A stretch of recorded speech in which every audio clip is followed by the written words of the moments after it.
effettuando la sorveglianza dei sanitari, sappiamo che il numero di casi è aumentato, ce ne siamo ben resi conto dal 20 di dicembre, quando per la prima volta fra i sanitari abbiamo trovato l'Omicron.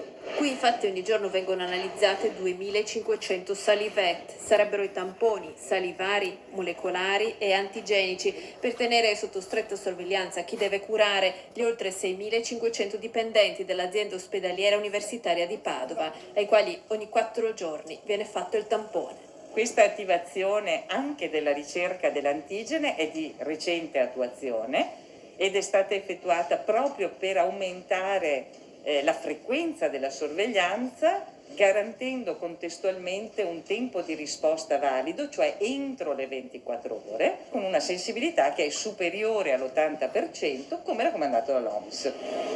Il brusio dei macchinari all'interno di uno dei laboratori dell'ospedale è continuo e anzi nel tempo ne è stato più volte aggiustato e modificato il funzionamento proprio per velocizzare la processazione delle centinaia di migliaia di tamponi. Senza automazione non riesci a gestire grandi numeri.